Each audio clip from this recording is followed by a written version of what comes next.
Hey everyone, it's Lyndsay Phillips with Smooth Sailing Business Growth, and you're listening to the 360 Entrepreneur with Jan Ilunga.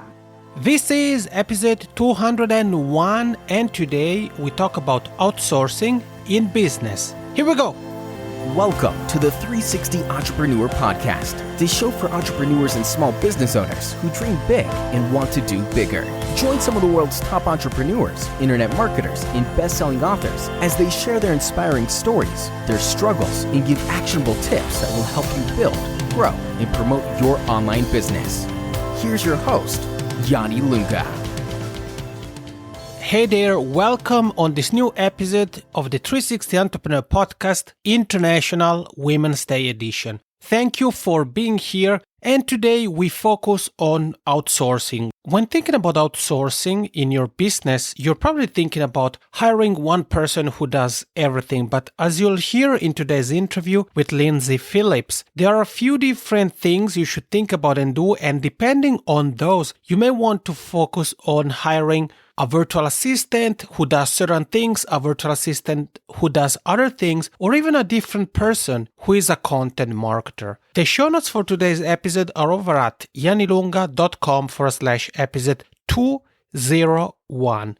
Okay, time to get started. Here's the interview with Lyndsay Phillips from smoothsailingbusinessgrowth.com. I'm really am happy to welcome today's guest. She's a content marketing expert and the founder of Smooth Sailing Business Growth, company that helps you attract and acquire new customers faster with powerful, and I mean powerful, content marketing. She's also a podcaster, and she's the host of the Sailing to Success podcast, a show that provides you with advice and strategies on topics like entrepreneurship, content marketing, social media marketing, podcasting, and business. I'm so excited to welcome on the show Lyndsay Phillips. Lyndsay, how's it going? Good, thanks, Jan. It's good to be on your show. I know I had you on my show, which was so much fun, and we've been connected ever since. Yeah, and I have to say that it's always hilarious when you interview somebody and then the person interviews you, or the other way around, right? Doesn't it feel a bit weird somehow? It does feel a little bit weird. I feel like this should be my show or something.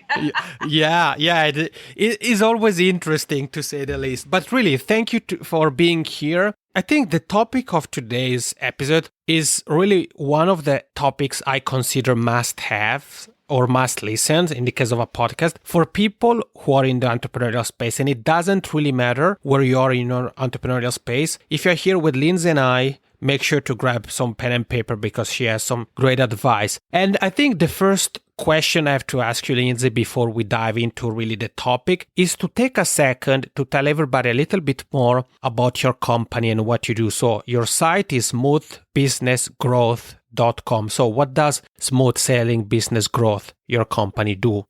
You bet. Thanks for asking. It's funny because, years ago when I started out, it was more, and I'll kind of get into this a little bit later, but the VA sphere. So it was so all encompassing, admin and customer service and back end stuff, content marketing, so many different things. And I just found that in the past year, and especially in the past 6 months, my clients have been saying, you have helped us so much with the content marketing. We love the content that you're putting out there. We're getting so much more engagements.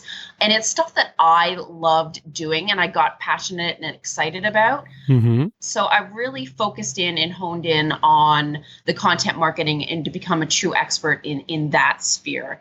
So when it comes to content marketing, that kind of encompasses, blogs, social media, email marketing, video marketing, obviously podcast marketing, and any elements that are out there that are hooking people to come into your sphere. So lead magnets, webinars, online courses. Mm-hmm. So all that good content and value that you're putting out there, that's my world. That's what we specialize in. Nice. Thank you for sharing that with us. And I mean, you said it, there are different things we can do to attract customers. And you said it also, the whole entrepreneurial space has changed over the last couple of years. And as you said, the figure of the VA, the virtual assistant, has been something that has been talked about more and more often. So I think the first question I have to ask you, Lyndsay, related to that is, when you think about the entrepreneurial journey of everybody who's here with you and I, obviously everybody has different goals, different businesses. It can really depend from case to case. But when would you say is a quote unquote good time to consider hiring a virtual assistant? And I mean, it's a little bit different for everyone, but my, gauges, you could say, or benchmarkers are if your social media is falling behind and it's not consistent, if you're not engaging with everyone on social media, if there are things that you want to accomplish, but you keep procrastinating and 3 months have gone down the road and that it happens, right? That new lead magnet's not done yet, even though you want it to. Your email campaigns, even for nurturing your current list and your current members. Maybe you're not in touch as much as you used to be. And so you have all these goals and these things that you want to do, but they're just not getting done, or they're not getting done consistently. The other thing, Jan, is that, when you are an entrepreneur, there's so many options out there of things to do to market your business. Right. But let's say you want to create new programs, or you want to have an online event, or you need new leads to get into your list. There's things that you want to do, but you don't know how to do it. So you're stuck and you end up not taking action because of it. So with those things in mind, if that's what's happening, if you're kind of self-aware and you're not meeting your goals as quickly as you may want or at all, that is when it's like, okay, I can't do this alone. I need an expert to do X, Y, Z, or I need support to get where I want to be faster. Okay, so it typically starts, as you said, Lyndsay, with self-awareness and looking at what the things we would like to do are, but we aren't doing. So you mentioned different scenarios. It could be social media campaigns. It could be lead magnets. It could be creating landing pages, creating programs, almost anything. And once we've identified those tasks or those projects, so we have written them down, what are the next steps? I mean, there are so many different ways to reach out to virtual assistants. Do you have any advice on maybe things we should think about and do? Is there something actually to do even before we reach out? Yeah, there's a couple of things. I mean, first, I think is to know that like a VA or virtual assistant, it is such a broad term and it means something different to everybody. So I think knowing what your options are, I mean, there's some VAs where all they do is scheduling and admin. Right. There are some VAs that are very general and do a little bit of everything. Some are very techie, so do like more web type stuff or video edit. So really knowing what the options are and really asking those questions of, when you are talking to other VAs, what is your expertise? And I think being aware of what you really do want help with and making sure that matches the VA that you want to hire to help you. That's a very good point you touched upon, Lyndsay, because I mean, it is quote unquote easy to reach out to new VAs today because there are so many different platforms that one can use. But as you said, the definition is so broad that depending on who you ask, the tasks they are ready to carry out or even the skills they have may be different. Okay, so Lyndsay, once we have identified what we would like the assistant to do, we know what type of VA we are looking for. What is the next step? What are some of the things we can do to reach out and do some research and find potential candidates? There's a lot of great options out there. And it's funny, everyone kind of thinks there's only all VAs are overseas or you can only get on Upworks. I mean, there's so many different avenues. There's, hiremymom.com. There's, Upworks, Indeed.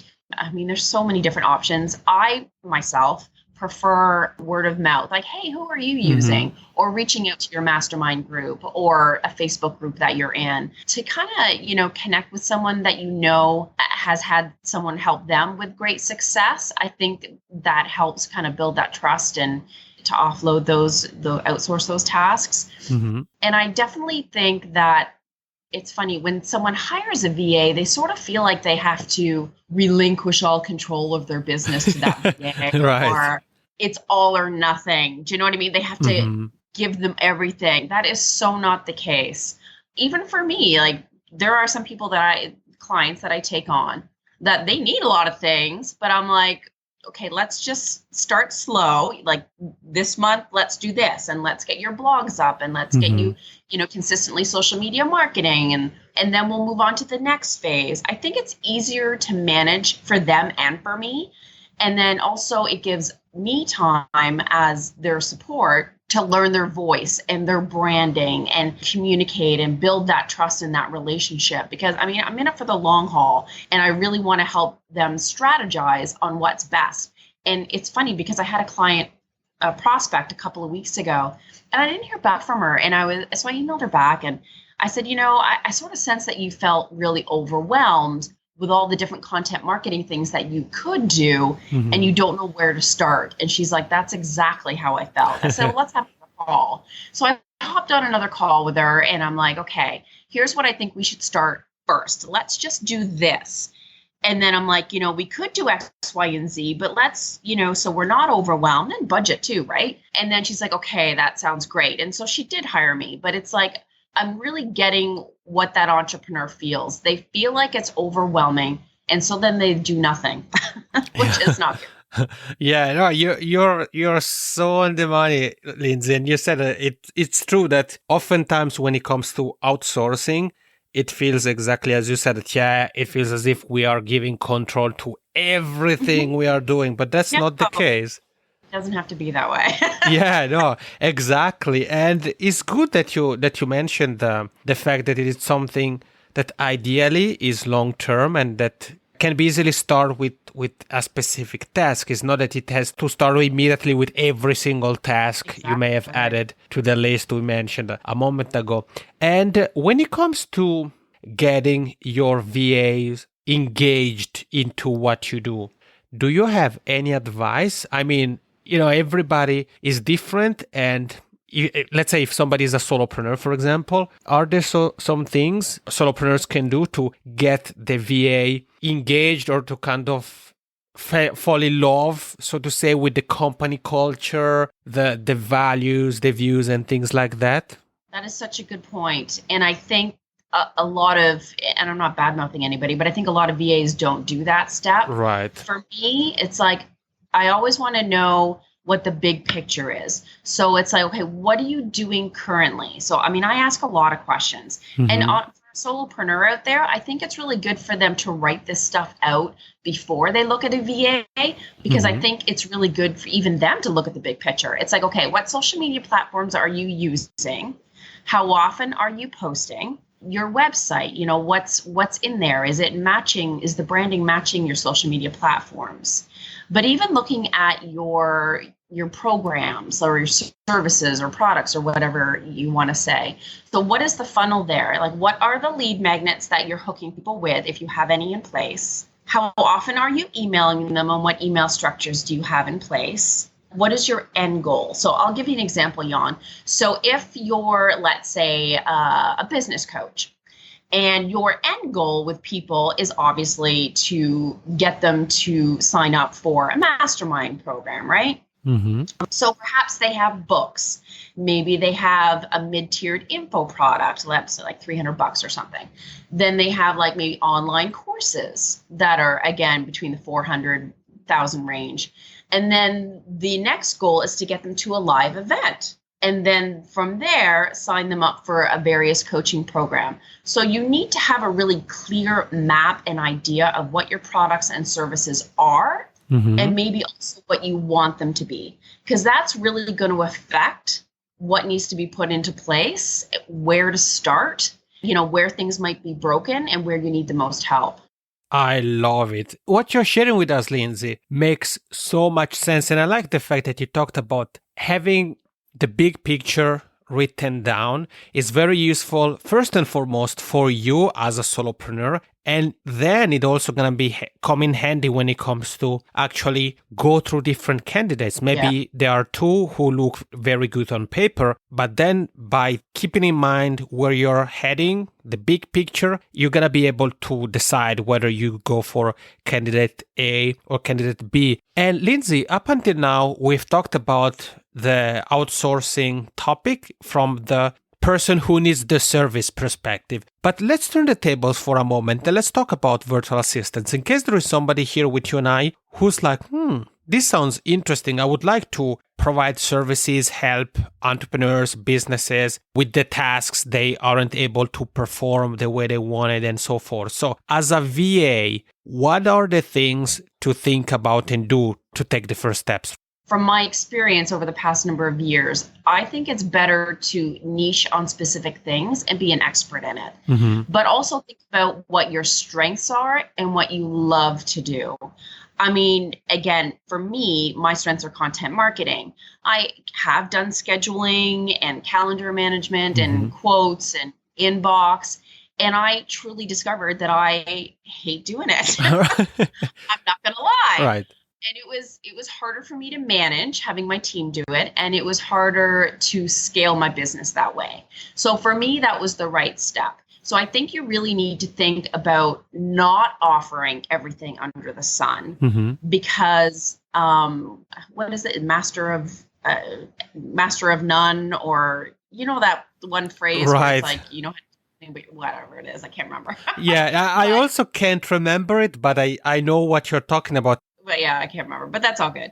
But the key thing is like knowing what you love to do, what you're passionate about, and what you're good at. I mean, yeah, you're going to learn new things down the road and you're going to expand on that. But I think to start there and be really, really clear on what it is that you want to offer. Because if on your website you're all over the map and you're offering like a bazillion things or whatever, if it's not clear to you, it's not going to be clear to your prospective client. Yeah, that's such a good point. And I think, it applies to businesses more in general. If you're just starting out, then you should focus on being niche down, but even more so with outsourcing your services, providing your services, because as Lyndsay said early on, there are so many different things a virtual assistant could do, and you should focus on doing the one you're good at and that you enjoy doing. Because you heard what Lyndsay said. She also had to do like scheduling and things like that early on, and it's something she wasn't really fond of. So I don't think it's something she would probably be doing long term, at least not now. Early on, Lyndsay, you talked about the fact that the figure of the virtual assistant is different depending on who you ask. And there is a difference between a VA, a virtual assistant, and a content marketing expert, like in your case. So when it comes to the two figures, a virtual assistant and a content marketing expert, do you have any advice on when it's better to hire one rather than the other? And that's a great question. And I think that's where some people get a little hung up too on kind of knowing what to do. I think first it's like, look to see what your needs are. Like, what are you struggling with? What is not your area of expertise? So you need direction, or you need someone to handle X, Y, Z. What tasks do you hate doing? And, what are you letting slip through the cracks that you can't really afford to let slip through the cracks? So once you first step would be figuring that out. And then just being, again, like we discussed before, being aware of what VAs can do out there. And it's like, if you write down, okay, here is what I need to offload so that my time is better spent on my clients, on revenue generating tasks, on whatever that is, and writing those things down. If it is managing your email in your inbox, if it is client onboarding, if it is scheduling or data entry, then you have a clear idea and you know what kind of VA to get. If you're really looking at accelerating your business through content marketing, you want to have a podcast, you want to have videos, you want blogs, you want more lead magnets to get more leads onto your e-list. If that is your focus and that's where you're slipping and you don't have time to do it, or you don't want to, or don't know how, then that's where I think it's better to look at a VA or an online support company that that's their expertise. You don't have to coach them. You don't have to train them. They will know to write in your voice. It will be so much more effective and so much more efficient and better use of your investment to go that route than to, hire someone that you personally have to teach and figure out as you go along with that person. If you know someone that knows how to take your blog, take your video, schedule it, put it in WordPress, make it look good, push it out on social media on the right channels, grow your e-list. If they understand all the strategies of the sales funnels and content marketing, your efforts will get more results. Lyndsay, I'm really enjoying this conversation. I think what you're sharing with us are things that sometimes some people may take for granted, meaning they are like, well, okay, yeah, I need to outsource some things.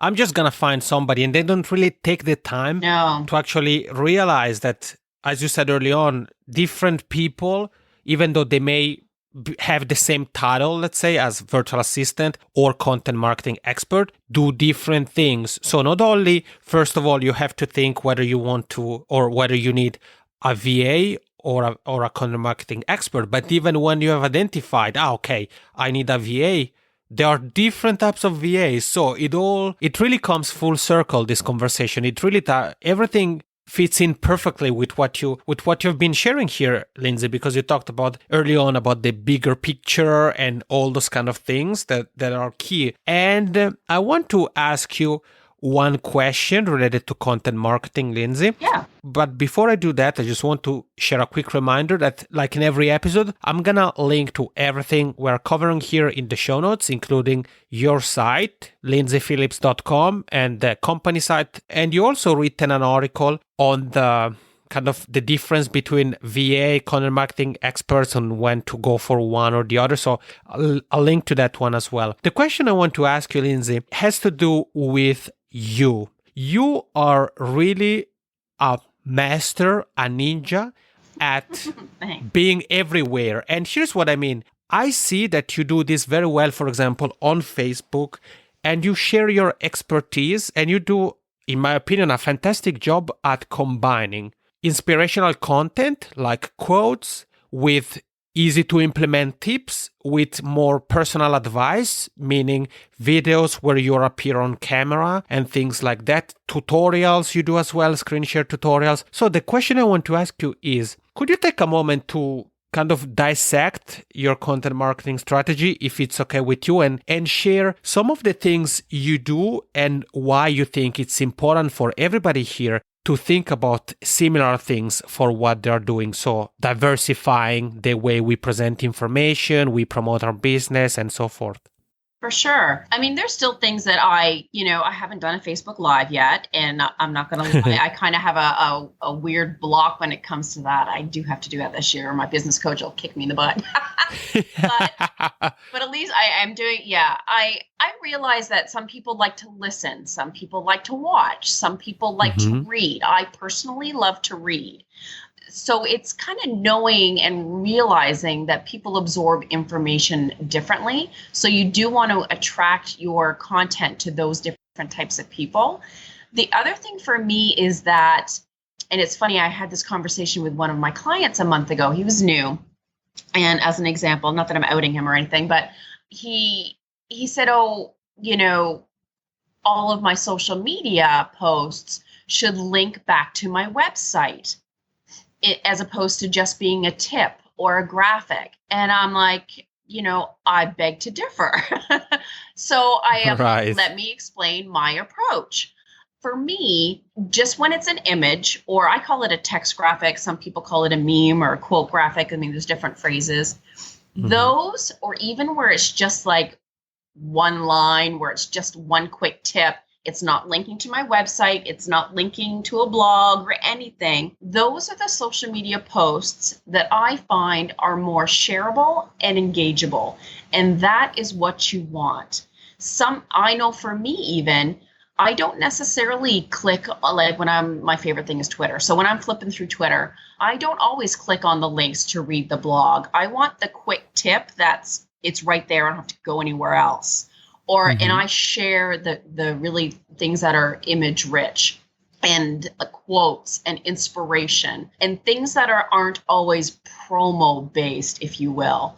And to me, if I'm that way, and also my stats and analytics reflect that, that's what I want for my clients. So I mean, he accepted what what my approach is.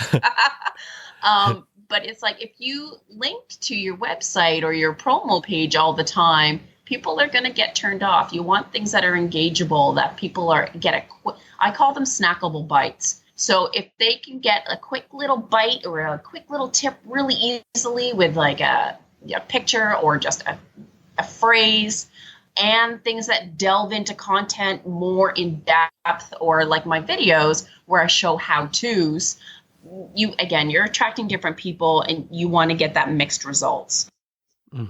Yeah. Thank you, Lyndsay, for sharing that with us. And I like the fact that you stressed the importance of understanding that everybody has their own go-to way to learn, to consume content. Yeah. So whether it's reading, like in your case, whether it's watching live streams, watching pre-recorded videos, reading articles, listening to podcasts, reading infographics, it doesn't really matter. But for us as content creators, as business people, it's important to understand that, so that then we can do some of the things you share with us, Lyndsay. So we can create content that helps people right away. And it's not that every single piece of content we put out on social media, for example, should be pushing our own envelope. Rather, it should provide value. And you said it, sometimes an image could do the trick, right? Could be very, very helpful.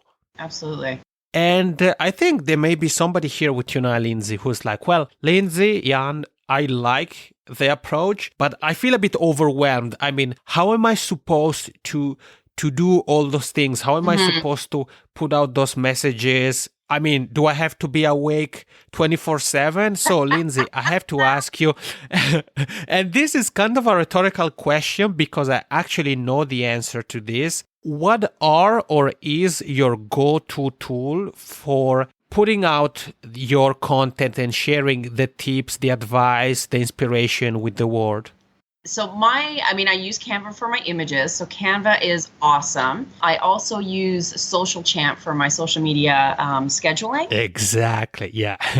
What I love, though, is that it has a section where it populates content from other sources. So let's say you love Mashable, you can punch that in, and whatever your favorite go-to resources are, right? HubSpot, whatever. Right. And then it'll show their articles, and all you have to do is click a button, type something, and it shares that article. Because I think it's really good to share other people's information too, not just your own. And it's actually proven that, I think someone said, I think it was at Social Media Marketing World last year, it was like 80, I don't know, it was really high. It was like 70% of your content should be other people's that you're sharing. I think it's a little high, but even like a third of, sharing extra content anyways. And Social Champ just makes it super easy. Nice. Thank you for sharing those couple of tools. I'll make sure to add those as well in the show notes. And yeah, I knew about the Social Champ. That's why I said, for me, it was a bit of a rhetorical question, because I actually looked into it because of you. And yeah, I use a similar tool, Social Oomph. I'm not sure if you're familiar with it. Yeah, no, I've gone in there before as well. Okay, so the Social Oomph, Social Champ, there are different tools, but they have similar features. Also, like Edgar is another popular one. So those are definitely worth looking into. But the one Lyndsay mentioned is called Social Champ. And Lyndsay, this has been a fun conversation. First of all, I want to say thank you for being here. Thank you. Is it possible to share something free to give your listeners?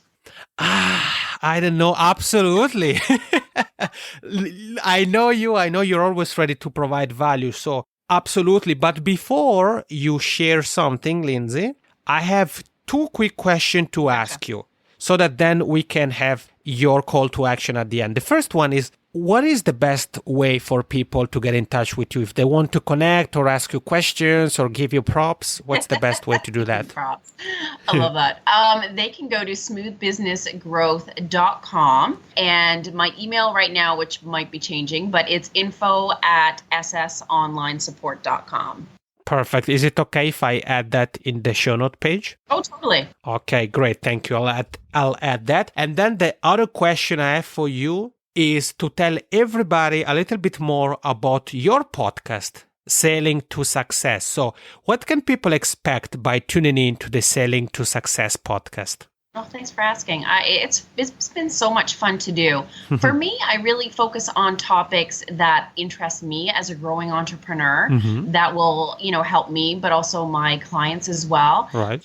I love to, motivate and inspire, but also, tips on productivity and strategies to be more productive and grow your profits and grow your list. Things that are really actionable. I love to share people's stories and talk to different business owners that can share their wisdom.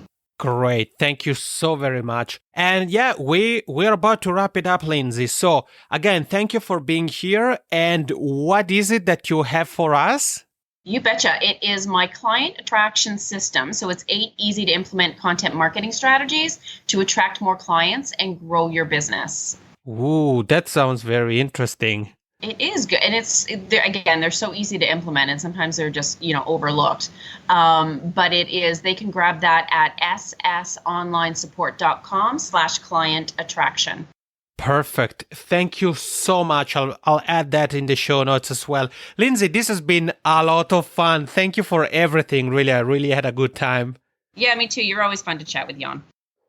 And we are back. Hopefully, after listening to this interview, you have a little bit more clarity on how to go about outsourcing. And perhaps as you were listening to Lyndsay and I, you already made a list of tasks you would need to be outsourced or so forth. And Lyndsay mentioned a few resources, including her client attraction system. Everything we talked about is linked to the show notes page over at janilunga.com/episode 201. Like always, I'm here. Lyndsay is available by email. She's on social media. So if you have any questions, feel free to reach out. And don't forget to tune in next week for a brand new episode of the 360 Entrepreneur Podcast. Take care. Thank you for listening to the 360 Entrepreneur Podcast. For more tips and tools, head over to www.janilunga.com.